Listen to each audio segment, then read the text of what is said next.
Bonjour à tous, j'espère que vous allez bien. Loris Legros. Vous avez été nombreux à réagir, commenter ou même me donner des retours sur la dernière vidéo, donc très touchant. Merci à vous, merci de l'intérêt que vous portez à ce contenu, à ce sujet. Ça me motive à en faire plus, ça me motive à me dépasser, à trouver des sujets qui peuvent intéresser tout le monde et qui peuvent surtout apporter une plus-value dans le cadre du développement personnel, de l'hypnose et de tout ce qui va être autour de la manière de devenir la meilleure version de soi-même.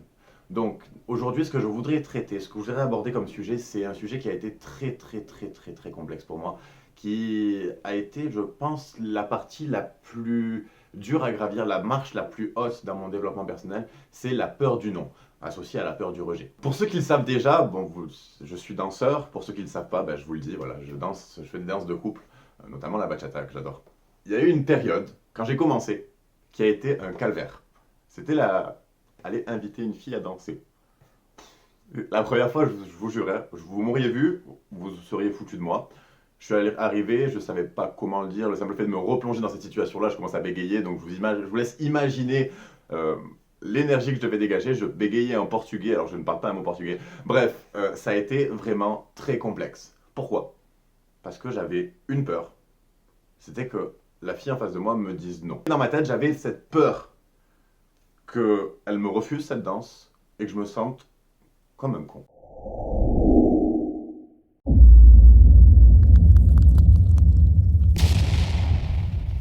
Donc, maintenant qu'on connaît un petit peu les mécanismes du cerveau, on sait quelque chose. On sait que le cerveau, il est logique. Logique. Et à partir du moment où on a une peur, et que dans nos pensées, dans nos croyances, dans notre imagerie mentale, on a peur de quelque chose, on a peur par exemple d'être rejeté, de prendre un nom, d'être refoulé ou de se sentir con, le problème c'est qu'on va vivre du rejet. On va le vivre pas parce que la personne va nous rejeter, on n'a pas de super pouvoir sur les réactions des gens, mais par contre on a un super pouvoir sur la perception qu'on a de notre réalité. Donc le cerveau étant logique, si tu as peur de vivre du rejet, tu vas voir du rejet de partout. Une personne, elle va te dire aujourd'hui je peux pas sortir, je suis fatigué, tu vas dire oh, elle m'aime pas. Oh, elle veut pas sortir avec moi. Non. Ça c'est parce que tu as peur d'être rejeté. Donc ton cerveau va faire un amalgame entre ce qui va se passer dans l'extérieur et la manière que tu vas avoir de l'interpréter et donc d'y réagir. On sait que ce qui se passe dans notre vie, c'est 10% d'événements extérieurs et 90% de la manière dont on y réagit. Donc si on réagit avec la peur du rejet, on a peur d'être rejeté et donc on vit du rejet. Ensuite, on va se focaliser sur la peur du rejet. Il y a la première partie de la phrase, c'est la peur. La peur, c'est quoi? La peur, c'est une émotion. Alors, une émotion, c'est un ressenti émis par la partie inconsciente du cerveau qui repasse par le corps pour que la partie consciente puisse la prendre en considération. Donc, en fait, c'est un message de l'inconscient vers le conscient. Mais dans tous les cas, la peur, c'est en relation avec un événement passé, un événement potentiel futur, mais jamais dans le présent. J'ai eu une expérience extraordinaire quand j'avais 20 ans, c'est que j'ai fait un saut en parachute. Je vais vous passer la vidéo, vous allez voir un petit peu. Je suis dans l'avion.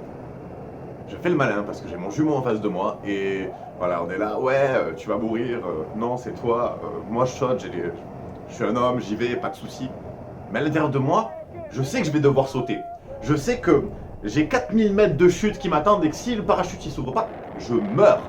Et donc du coup, à l'intérieur de moi, j'ai une appréhension d'un futur hypothétique, quelque chose que je me suis imaginé et que du coup, j'ai peur. Sauf que cette peur, elle est juste elle est associée avec un événement futur hypothétique qui se passe que dans ma tête.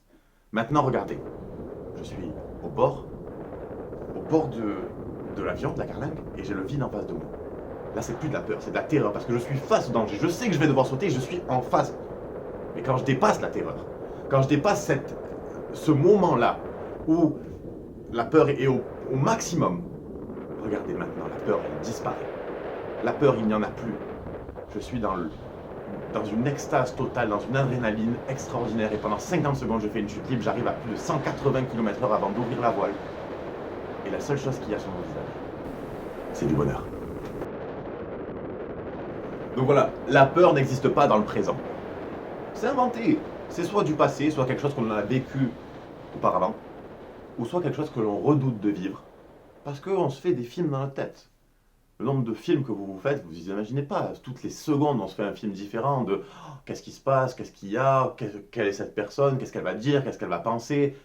Et c'est tout le temps pareil. Donc, la première chose à faire, c'est dépasser cette peur.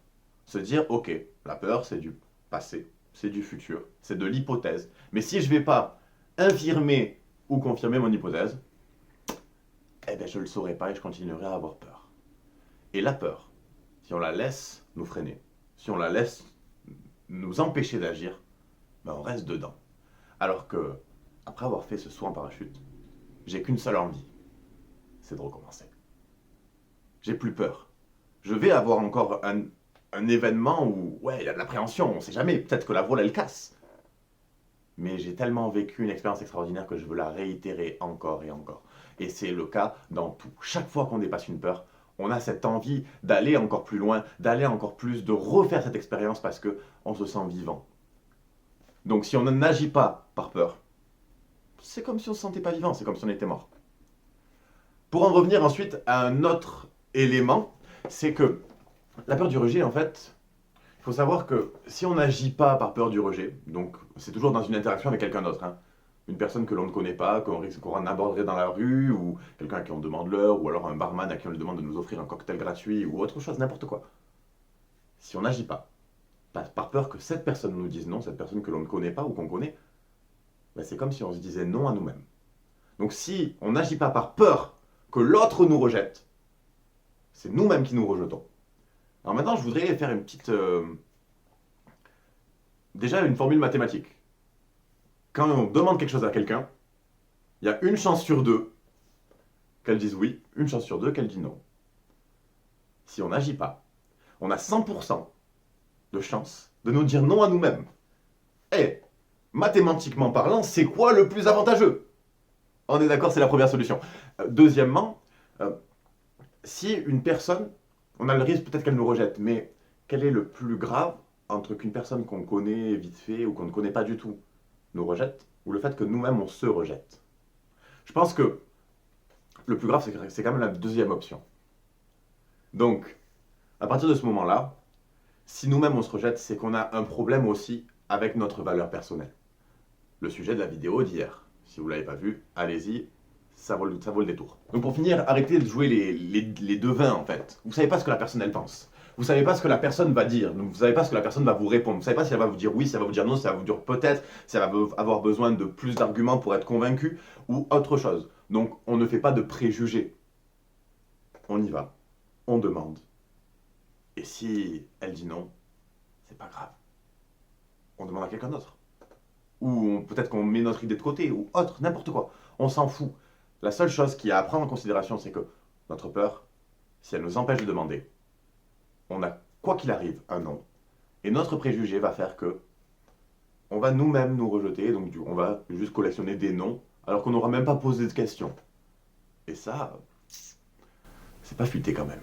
Pour refaire le parallèle avec une expérience qui fait peur, donc mon saut en parachute qui m'a fait beaucoup peur, et le fait de l'avoir fait maintenant, et le fait de ne plus avoir peur, ou d'avoir moins peur, si tu as peur d'un non, si tu as peur d'un rejet, c'est que tu n'en as pas pris assez. Alors va prendre des rejets, va prendre des noms. Un exercice que je vais vous donner maintenant et que j'ai pu faire pour me sortir de ça, c'est de faire en sorte, à chaque interaction sociale avec quelqu'un, de faire en sorte, en demandant quelque chose qui est vraiment farfelu, que je sais que la personne va me dire non, de me choper des noms, des noms, des noms, des noms, des noms. Alors déjà, il faut savoir un truc.